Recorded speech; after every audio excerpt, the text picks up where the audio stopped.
Alors, je vais aujourd'hui vous parler de ce qui m'a obsédé, intéressé et ce à quoi j'en suis venu après avoir écrit le livre L'appât des possibles. Donc, je vais revenir sur des éléments de l'interprétation de Whitehead que j'y faisais, mais en l'engageant sur des propositions sans doute un peu différentes et que j'aurais peut-être pas pu formuler avec autant de clarté. Enfin, j'espère en tout cas que ce sera clair, mais avec autant de clarté lorsque j'écrivais le livre. Et donc, si je devais résumer ce que j'avais voulu faire dans ce livre et l'héritage que je voulais faire de Whitehead, je le dirais en une formule. Cette formule qui se veut une sorte de diagnostic sur les modernes et en même temps une volonté d'engager une nouvelle pensée des territoires, je dirais, cette proposition serait la suivante. Les modernes auraient inventé un concept de nature pour habiter la Terre. Donc, s'il fallait donner une définition de la nature, et ce sera l'objet de mon intervention, je dirais que c'est un ensemble de gestes et d'abstractions, et je vais essayer de montrer que ces deux choses sont intimement liées, de gestes et d'abstractions qui ont permis aux modernes d'habiter l'espace terrestre. Alors, il me semble que cette proposition est un bon guide pour comprendre des hybridations récentes, notamment entre l'anthropologie et la philosophie. Je pense aux nouvelles anthropologies, Descola, Viveros et Castro et d'autres. Cette idée que le concept de nature serait un outil d'habitation de la Terre me paraît une bonne manière de s'installer dans les débats sur les hybridations récentes entre l'anthropologie et la philosophie. Et c'est aussi une manière, et c'est une insistance que j'aurai aujourd'hui et qui n'est, à mon sens, pas assez présente dans le livre que j'avais écrit, c'est aussi une manière d'interroger une nouvelle constellation politique et d'essayer de comprendre comment la nature, malgré l'apparence neutralité de neutralité et d'innocence du concept, était en fait aussi un véritable outil politique et qui a sans doute été au centre des reconfigurations de l'espace politique des modernes. Alors, je voudrais commencer en prenant très littéralement cette proposition, donc, selon laquelle les modernes auraient inventé un concept de nature pour habiter la Terre. Directement, ce que je dégage de cette proposition, c'est que la nature aurait, contre toute attente, une dimension temporelle. Ce que nous appelons, nous, les modernes, la nature, à savoir ce qui est devant nous, cette chose naturelle qui serait commune à l'ensemble des vivants et à l'ensemble des collectivités humaines, régie par des lois, cette nature est en fait le produit d'un ensemble d'événements historiques et s'inscrit et se délimite à l'intérieur d'un espace historique. Ce serait essentiellement la nature des modernes dont on pourrait marquer l'origine au XVIIe siècle. Donc, il y aurait moyen de dater ce que nous appelons nature comme un événement singulier. Certes, il y a eu une multiplicité de natures à travers l'histoire, et là je me réfère à des travaux d'historiens des sciences et principalement de Geoffrey Lloyd de l'Université de Cambridge sur l'invention des sciences, qui avait écrit l'invention des sciences en Grèce et qui avait montré tout sous l'enjeu politique de l'invention du concept de nature en Grèce, mais aussi de Lauren Daston et de son dernier livre, notamment, qui s'intitule Against Nature, pour en finir ou contre la nature. Et ce qui fait le point de convergence entre ces travaux, c'est la nécessité de localiser historiquement, de définir ce que Whitehead appelait une époque de la nature. Cette époque de la nature, ce serait celle donc qui va du XVIIe jusqu'à XVIIe, XVIIIe jusqu'à aujourd'hui. Ensuite, dire que les modernes ont inventé un concept de nature pour habiter la Terre implique aussi d'en définir l'espace géographique. Il y aurait une délimitation spatiale de la nature, une géographie particulière, un espace singulier, à savoir l'espace que les modernes habitent par opposition, par distinction, par contraste, avec d'autres manières d'habiter la Terre, ce que Descola appelle d'autres ontologies, dont les modernes incarnent une forme particulière, mais qui n'en recouvre pas la totalité. Donc, double délimitation historique et géographique du concept de nature. Or, il se fait que lorsqu'on parle de la nature, lorsque les modernes parlent de la nature, ils ont tendance, et je voudrais montrer que cette tendance a été produite, à confondre la nature avec la terre en totalité. Et que cette confusion entre nature et terre a été le lieu de toutes les redéfinitions, de toute une série de redéfinitions politiques. Ce que je vais essayer de vous montrer aujourd'hui, c'est que derrière cette confusion entre nature et terre, il y a eu deux dimensions, deux effets, deux opérations essentielles. D'abord, une opération qu'on pourrait appeler de domestication des savoirs et des pratiques de connaissances en Europe, c'est-à-dire que le concept de nature a été un opérateur de domestication des savoirs, de normalisation, d'homogénéisation des savoirs en Europe, au détriment d'une multiplicité de savoirs et de pratiques minoritaires de connaissances. Et deuxièmement, deuxième aspect, et les deux sont très fortement imbriqués, une opération qu'on pourrait appeler de colonisation dans les rapports aux autres collectifs. C'est-à-dire que le concept de nature des modernes leur a servi de cadre de rencontre et de colonisation des autres collectifs, en les renvoyant à des modes de la représentation dont les modernes détenaient les clés par leur concept de nature. Et ces deux opérateurs font que, il me semble, c'est là où je rejoins des travaux de Lorraine Daston, mais aussi de Latour et d'autres, il me semble qu'il est essentiel aujourd'hui de sortir de ce concept de nature et de lui substituer des rapports écologiques d'un autre genre, forme de territoire de vie, espace écologique d'entre attachement et d'entre liaison.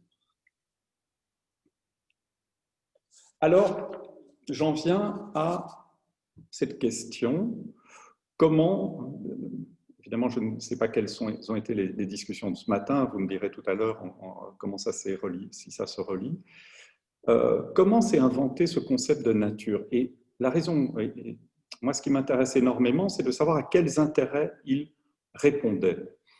Les intérêts parce que je pense que comme toute invention conceptuelle, comme toute invention d'abstraction, comme toute invention de geste, il y a d'abord des nécessités intrinsèques qui l'ont justifié et que c'est la perte de ces nécessités, la perte de conscience de ces nécessités qui en ont fait des machines fonctionnant à vide et produisant un ensemble de disqualifications. Donc la question, c'est de savoir pourquoi les modernes ont inventé ce concept de nature, à quoi ça leur servait, qu'est-ce que ça leur permettait de faire. Et comment, à travers cette nécessité et dans les suites de cette nécessité, le concept de nature est-il devenu un concept éminemment politique.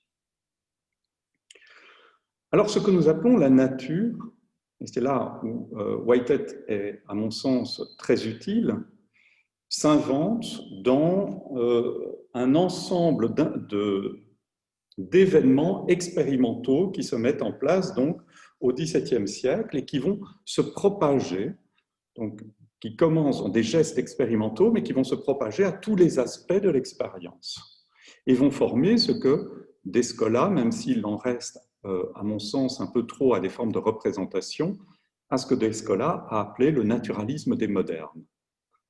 Je ne pense pas que les modernes soient naturalistes, je pense qu'ils sont marqués par des pratiques expérimentales et que ces pratiques expérimentales, se propageant à l'entièreté de leur expérience, ont formé ce que nous appellerions alors le naturalisme des modernes. Cette nature qui s'invente expérimentalement autour des sciences expérimentales est affaire, comme j'ai essayé de le montrer dans le livre, elle est affaire essentiellement de gestes.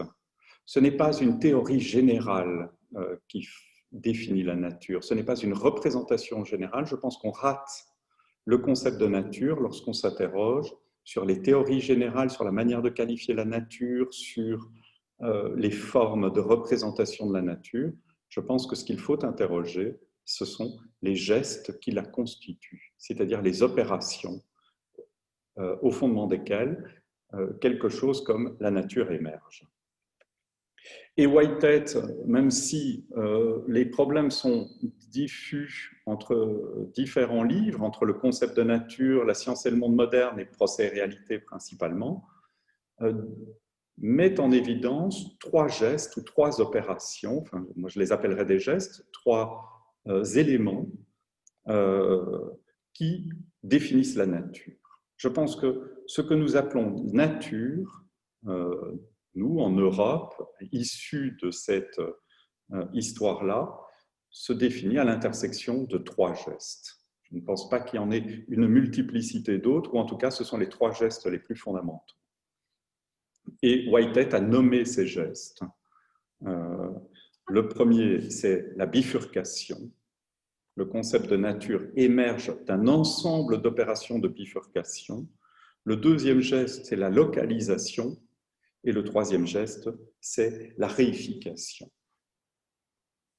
Si on demande, comme on le faisait à une époque souvent à Bruno Latour, si on demande qui sont ces modernes dont il parle, qui n'ont jamais été tout à fait modernes, mais qui le sont sans l'être, etc., je pense que la réponse peut être très technique, non pas incantatoire, elle peut être très technique. Les modernes, ce sont ceux qui font bifurquer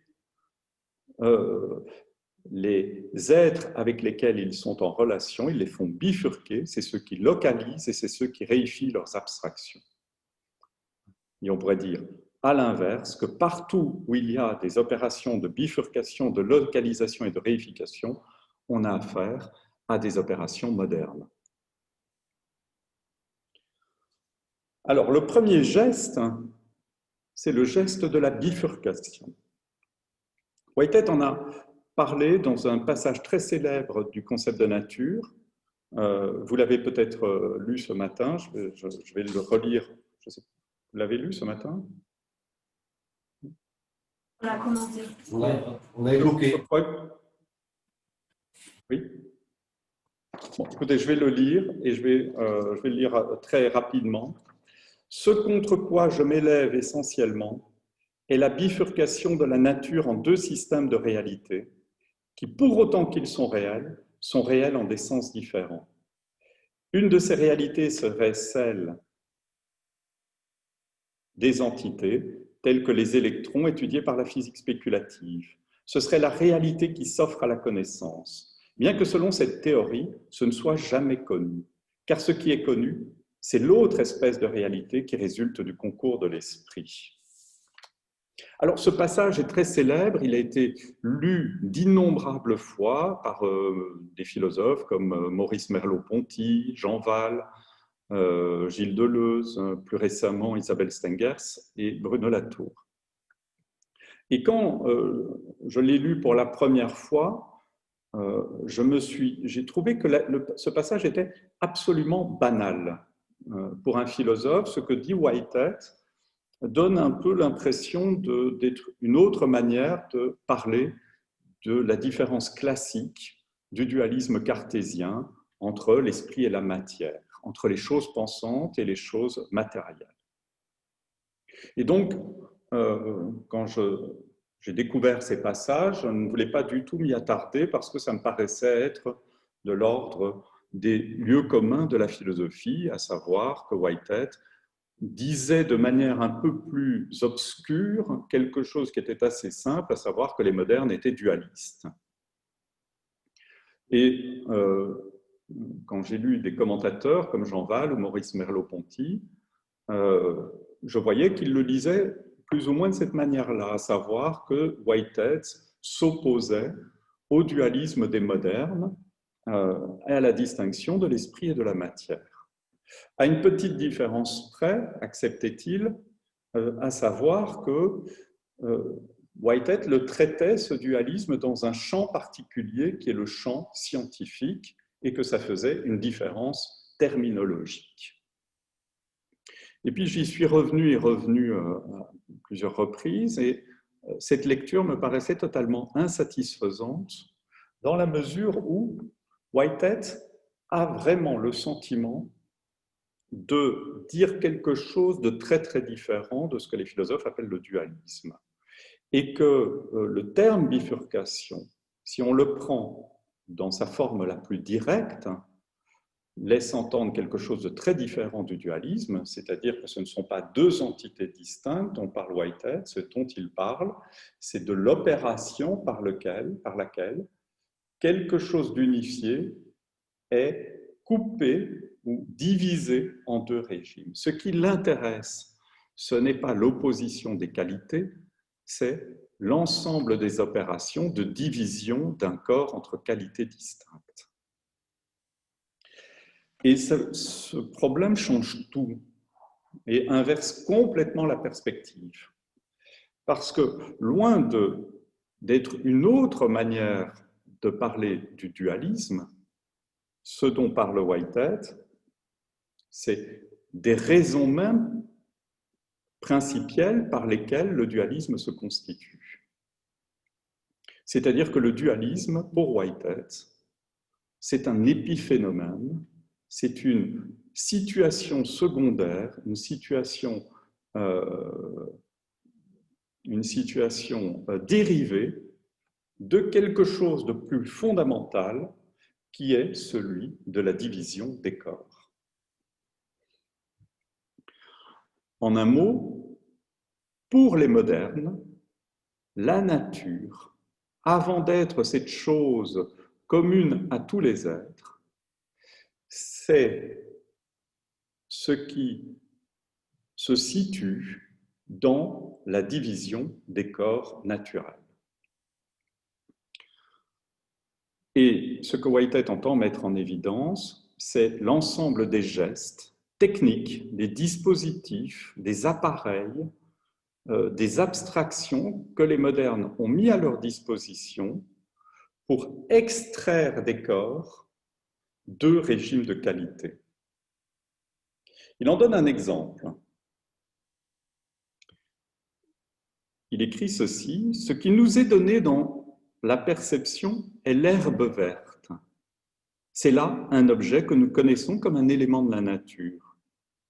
La théorie des additions psychiques traiterait la verdeur comme une addition psychique fournie par l'esprit percevant et abandonnerait à la nature seulement les molécules et l'énergie, la radiation qui influence l'esprit et le font avoir cette perception. » Alors, qu'est-ce que ça veut dire? Eh bien, ça veut dire que vous pouvez prendre n'importe quel corps, un corps physique, un corps biologique, un corps naturel, un corps vivant, un corps psychique, un corps humain, un corps animal. Vous aurez toujours la possibilité, par un ensemble de dispositifs expérimentaux, à extraire de ce corps certaines qualités.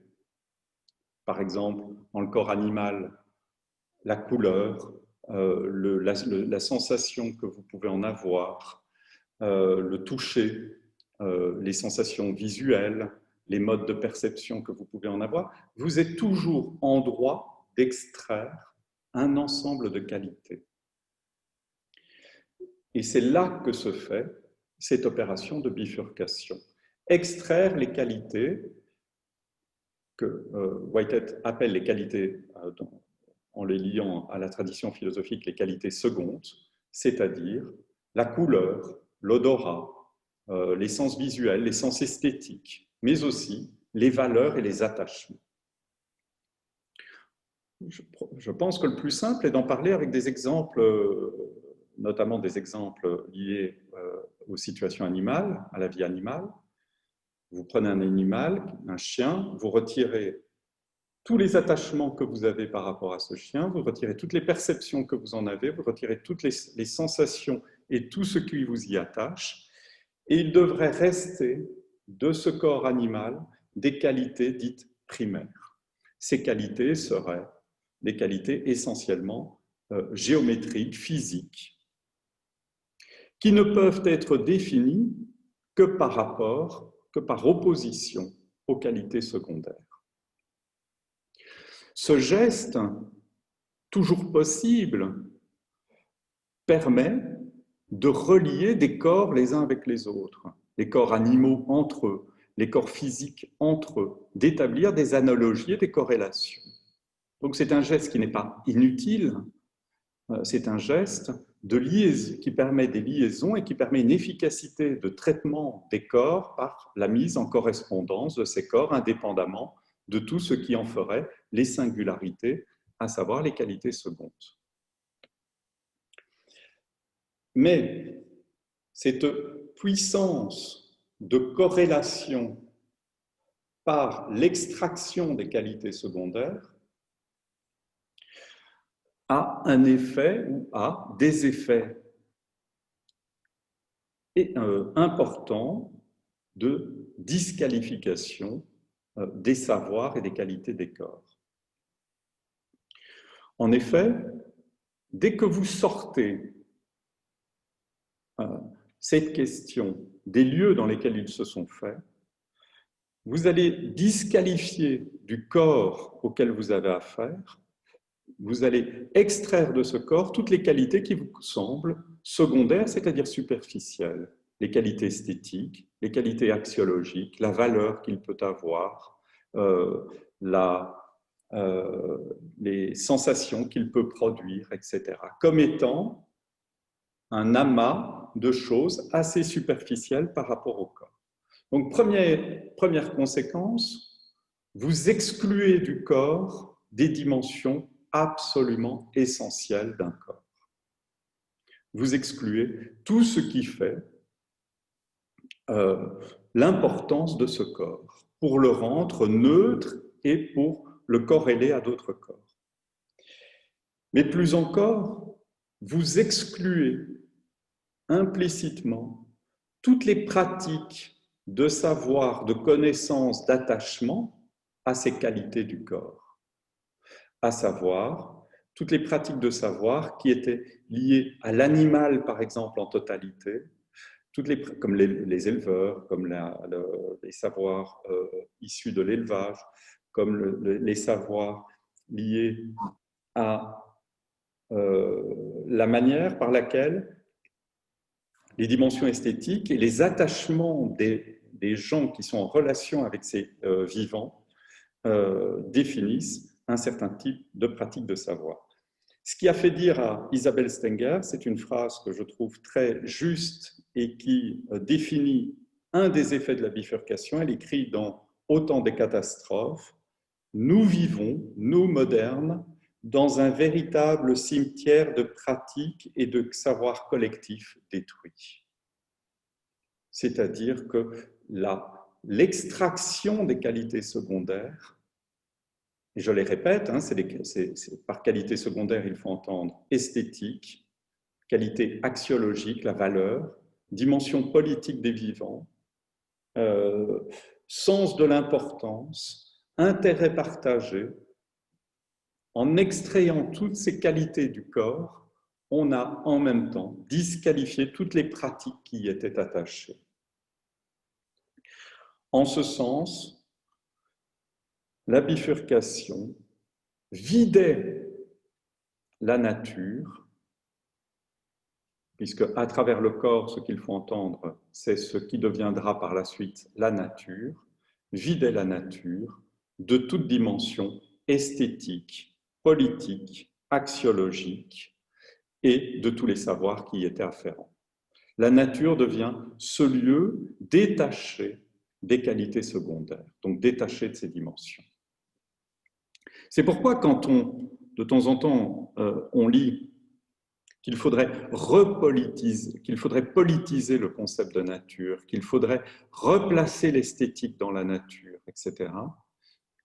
J'ai toujours envie de dire, après avoir lu et travaillé sur Whitehead, qu'il faudrait plutôt essayer de cesser de les dépolitiser et de cesser d'en extraire les dimensions esthétiques axiologiques, puisque les modernes ont eu face à eux des corps politiques, sociaux, esthétiques, et qu'ils ont dégagé de ce corps toutes ces dimensions-là pour ne plus en garder que des dimensions dites neutres.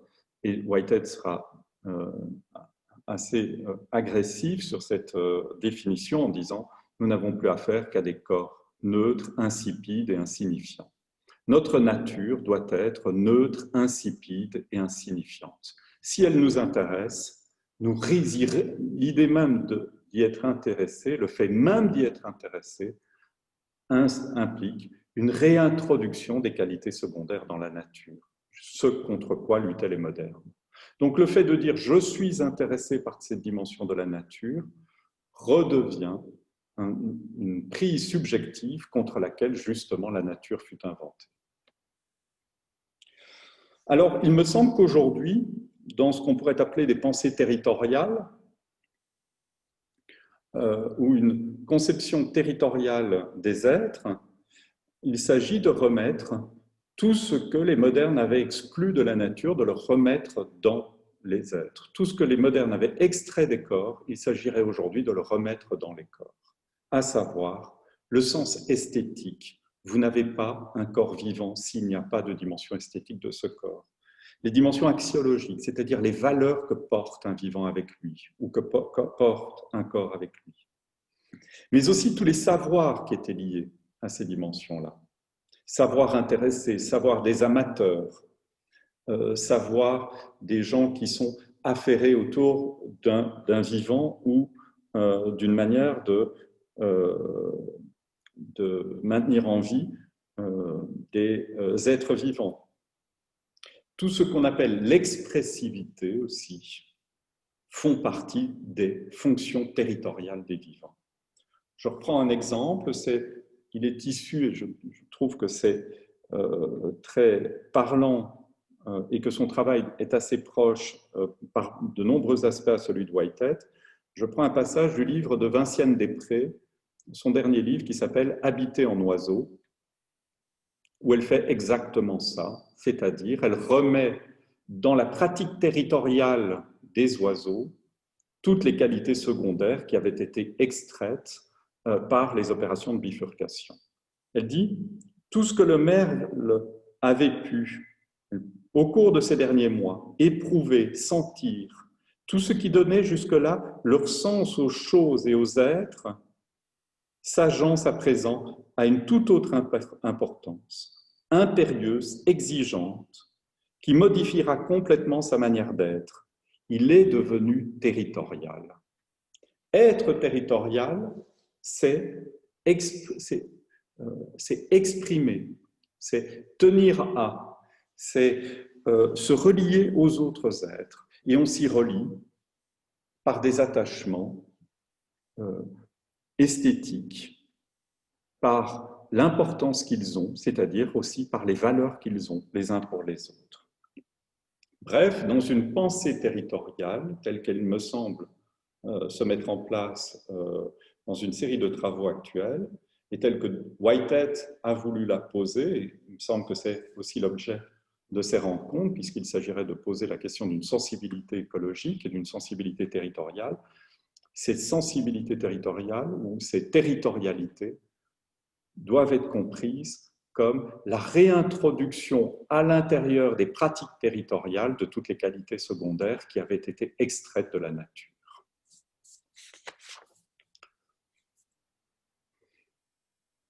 Or, les modernes ne pouvaient avoir de pensée territoriale que administrative et formelle, que par un découpage de l'espace purement formel.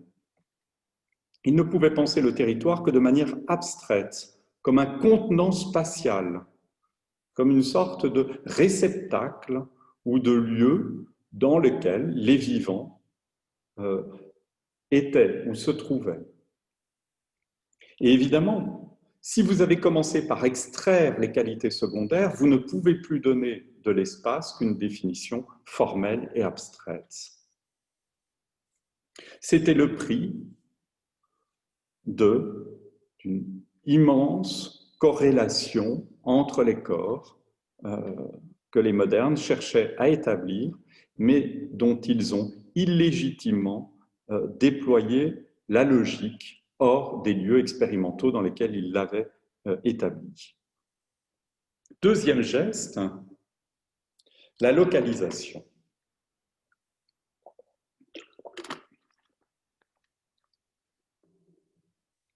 Elle répond à un problème presque pratique, et à mon avis, quand il est exprimé très clairement, est absolument évident. Si vous prenez un corps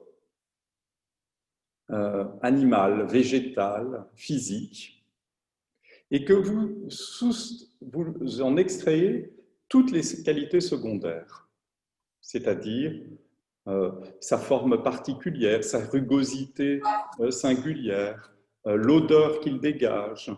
Si vous retirez chaque chose, et qu'il faut même aller jusqu'à un point radical, parce que pour l'opération de bifurcation, il faut aller jusqu'au plus radical, c'est à vous de dire, il ne peut plus y avoir la moindre corrélation entre vous et le corps auquel vous avez affaire. Tout ce qui vous permet d'exprimer le corps, tout ce qui vous permet de le sentir, d'en faire l'expérience, seront encore l'attestation de la présence de qualités secondaires. Donc, vous devez pouvoir rendre compte du corps sans le moindre accès à ce corps. Problème qu'en philosophie, on pose en général sous le terme de chose en soi, c'est-à-dire accéder à la chose indépendamment des relations que j'ai avec elle, accéder au corps indépendamment des relations que j'ai avec ce corps. C'est un immense faux problème puisqu'il présuppose la bifurcation. Si vous n'avez pas d'abord bifurqué le corps en qualité primaire et secondaire, ce problème ne se pose pas. Donc, comment est-ce que vous allez rendre compte de ce corps si chaque mot, chaque expérience, chaque sensation viendra disqualifier votre conception du corps puisqu'elle y introduira encore de la subjectivité et relativisera ce corps à vous-même, à votre perception et à votre expérience. Eh bien, c'est là qu'intervient le deuxième geste constitutif de la nature. Il n'y a aucun moyen de rendre compte d'un corps indépendamment des relations que nous pouvons avoir avec lui. Il n'y aurait qu'une seule manière, c'est la localisation. C'est-à-dire que le corps, indépendamment de la perception des relations que nous pouvons avoir avec lui, se définirait par sa localisation spatiale et temporelle. Voici comment Whitehead en parle. Dire qu'un élément matériel a une localisation simple signifie que, en exprimant ses relations spatio-temporelles, il est approprié d'affirmer qu'il est là où il se trouve, en une région définie de l'espace et pendant une durée définie, finie, en dehors de toute référence essentielle aux relations de cet élément matériel à d'autres régions de l'espace et à d'autres durées. Bref, un corps matériel, pour les modernes, se définit par sa localisation dans un espace et dans un temps. Et quand j'écrivais sur Whitehead, le livre sur Whitehead, j'en étais arrivé à cette proposition qui est ce que nous appelons matière, la matière, c'est ce qui est localisable. Ce qui n'est pas localisable n'existe pas pour les modernes. Ce sont des entités fantomatiques, des fantasmes, des rêveries, des illusions. Ce qui existe doit être localisable. La question qui obsède les modernes, c'est où et quand ça se trouve et quand ça existe. Donc, la définition de la matière, c'est ce qui se trouve en un point particulier de l'espace et en un point particulier du temps. Même quand les sciences vont remettre en question les schèmes de l'espace et du temps, l'idée générale persistera, celle selon laquelle un corps, on dit qu'un corps existe quand on peut le localiser dans un espace et dans un temps. Mais comment les modernes peuvent-ils localiser dans un espace et dans un temps? Vous ne pouvez pas dire c'est ici pour moi et c'est maintenant pour moi, parce que le pour moi serait encore l'introduction d'un certain subjectivisme dans la définition que vous donnez de la matière. Et comment peut-on dire ici et maintenant, indépendamment de toute perception, de toute expérience?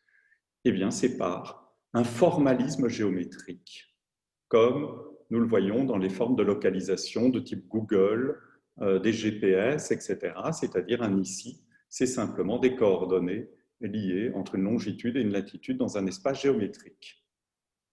Mais vous changez d'espace géométrique, vous changez de formalisation, et l'ici et le maintenant ne correspondent plus. Donc c'est un magnifique paradoxe.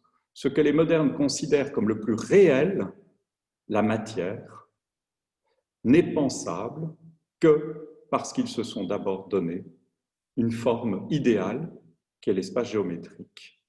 Ce qui fera dire à Latour, se référant à Whitehead, il lui fera parler de l'étrange idéalisme matérialiste des modernes. Les modernes sont des idéalistes matérialistes. Ce qu'ils appellent la matière, c'est du formalisme, c'est de l'idéalisme. Ça n'a rien de concret, si on veut en parler en ce sens. Les conséquences sont nombreuses. Tout d'abord, une équivalence généralisée des lieux pour les modernes. Tout lieu vaut tout autre lieu, puisque ce qui le définit, c'est une dimension purement formelle, dimension purement spatiale, vidée de tous ses contenus territoriaux. Un lieu est équivalent à un autre lieu, puisqu'ils sont que des découpages dans une forme générale, une forme géométrique. Une autre conséquence, c'est l'émergence de ce qu'on pourrait appeler une pensée hors sol.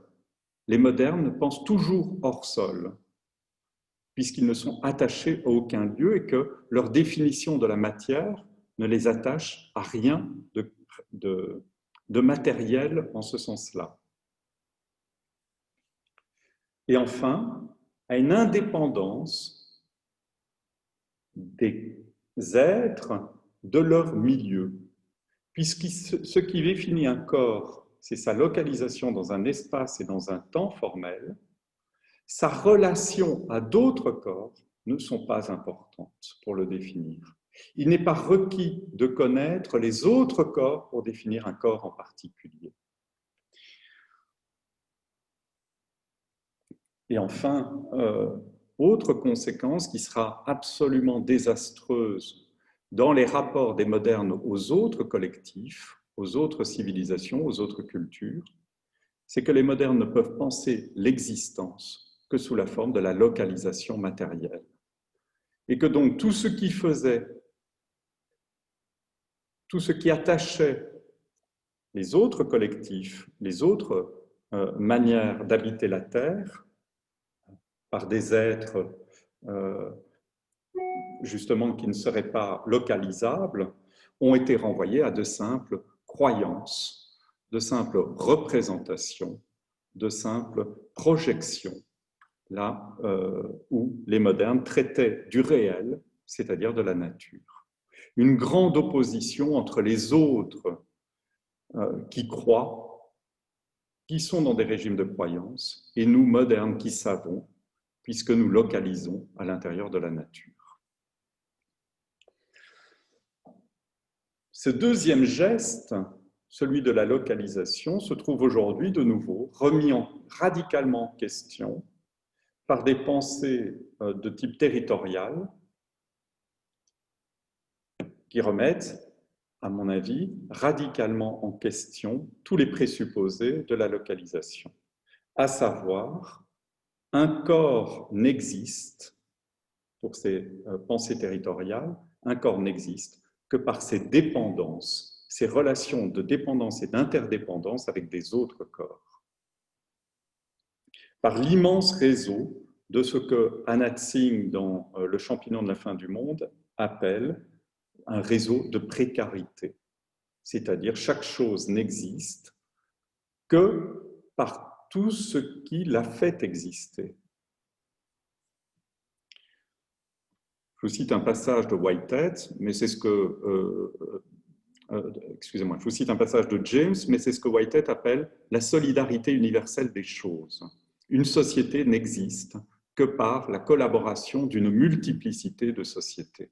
Un végétal n'existe que par les rayons lumineux, par les substances minérales, et l'ensemble de ces dépendances le définit. Ce n'est pas un point ou un ensemble d'éléments matériels dans un espace et dans un temps.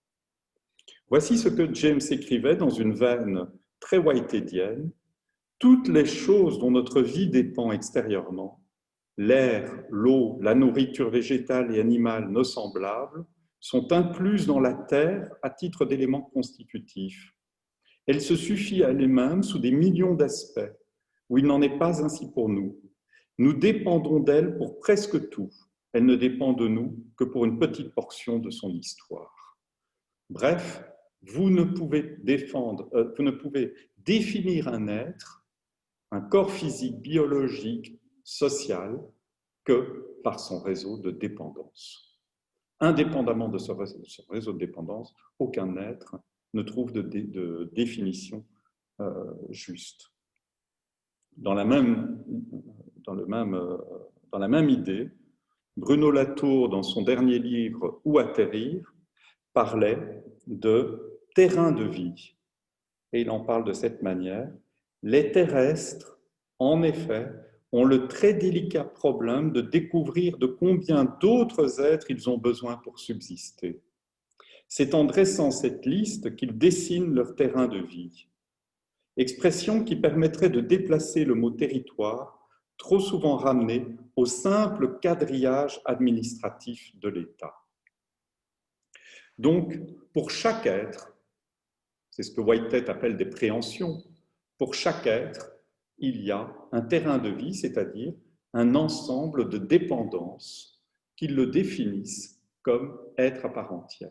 Définir un être, c'est définir la manière dont il est dépendant et dont il hérite d'une multiplicité d'autres êtres. Ce serait d'ailleurs la définition d'un territoire. Un territoire, si nous n'avons pas une définition purement abstraite et administrative, un territoire, c'est l'ensemble des dépendances liées à un être, qui le font vivre et qui le font perdurer dans l'existence.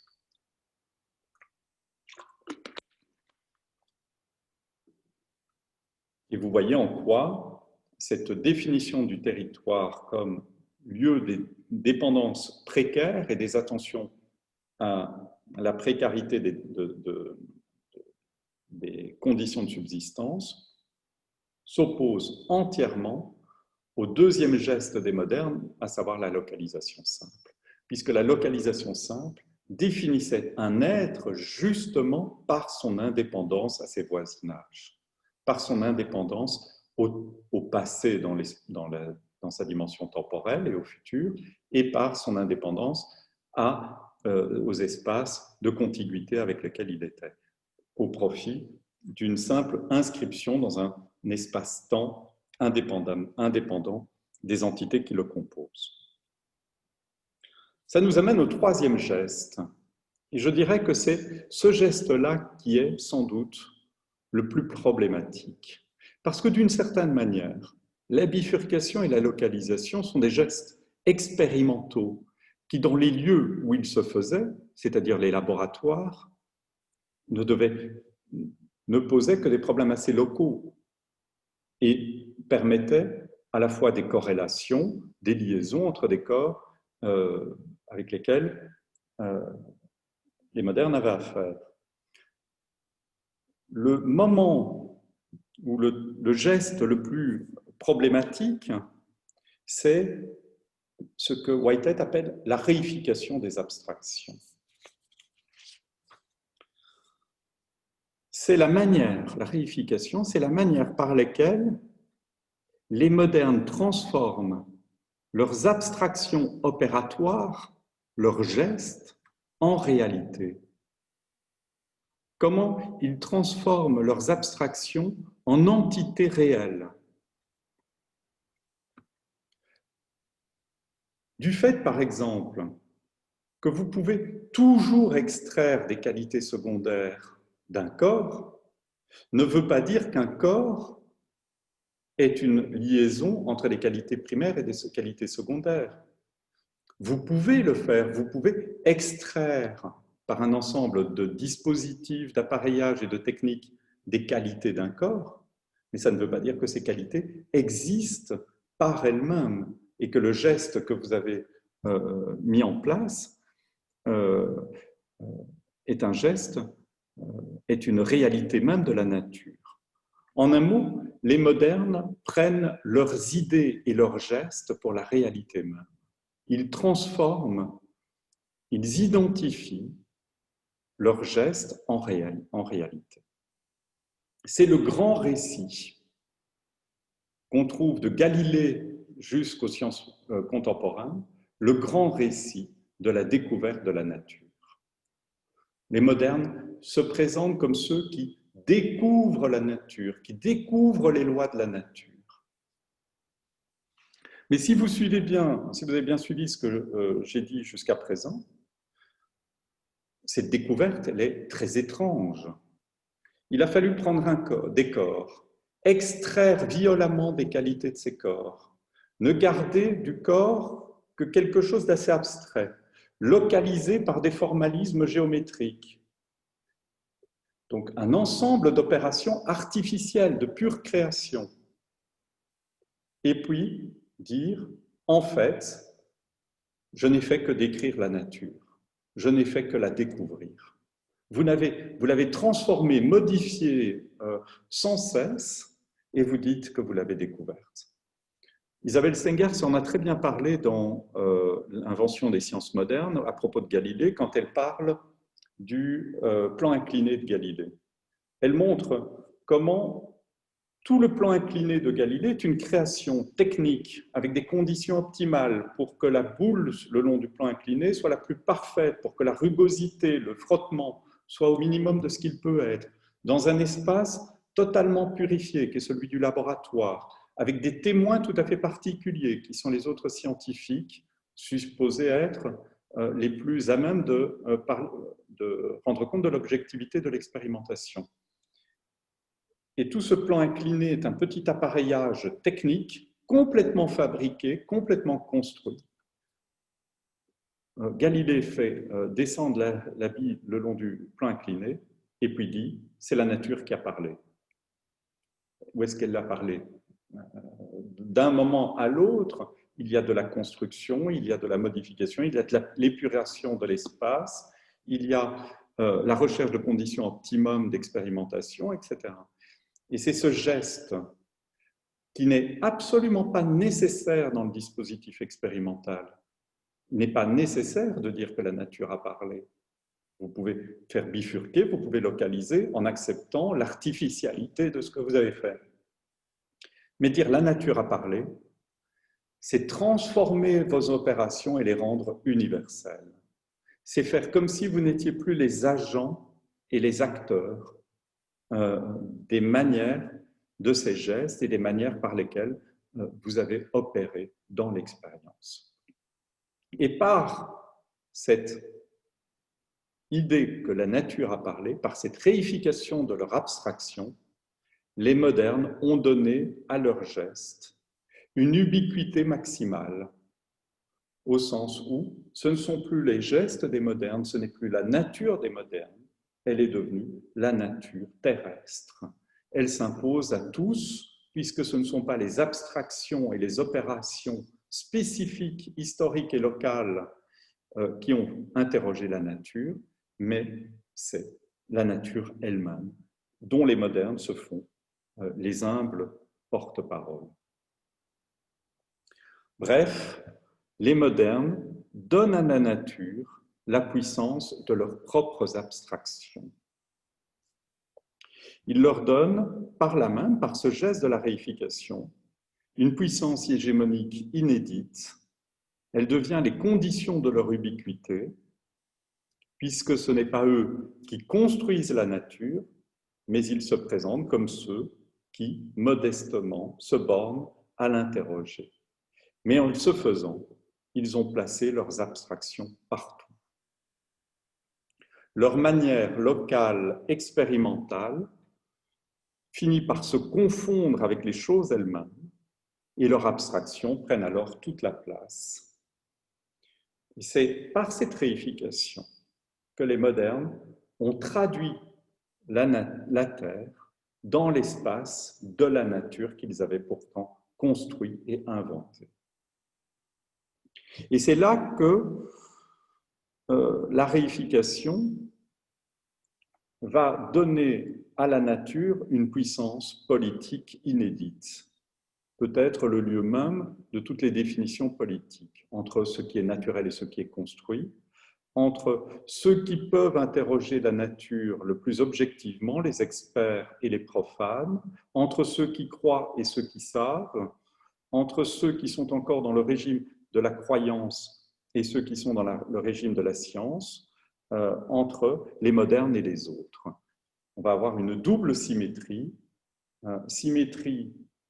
entre les modernes, entre la disqualification des autres par les modernes et disqualification des pratiques de savoir en Europe par l'opération de la nature. Alors pour conclure, je reviendrai sur une phrase qui m'intéresse de plus en plus chez Whitehead, qu'on trouve dans La science et le monde moderne. Whitehead écrit, c'est une fonction qu'il attribue à la philosophie, c'est une fonction que j'aimerais amplifier.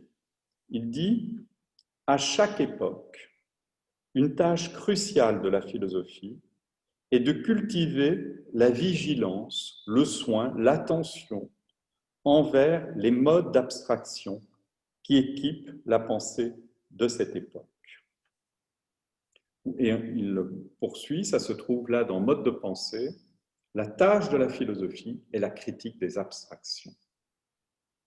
Alors, la critique des abstractions, Whitehead ne pense pas, n'affirme pas que nous pourrions penser sans abstraction. Pour lui, toutes nos expériences sont saturées d'abstractions. Il y a des abstractions partout. Il ne pense pas que nous puissions faire une expérience ou sentir sans abstraction. Mais l'attention aux abstractions, c'est l'attention à comment des nécessités ont été à l'origine d'un régime d'abstraction et que si nous perdons le sens de ces nécessités et que si nous laissons aller les abstractions par elles-mêmes, comme le furent la bifurcation, la localisation et d'autres gestes, ces abstractions deviennent, selon l'expression de Whitehead, des furies, c'est-à-dire des machines de disqualification, des machines de neutralisation qui vont fonctionner à vide et vont disqualifier et désertifier nos expériences. Je peux maintenant revenir à la proposition initiale. Les modernes ont inventé un concept de nature pour habiter la Terre. Et juste finir par quelques mots. Cette question de la nature paraissait si innocente dans sa formation.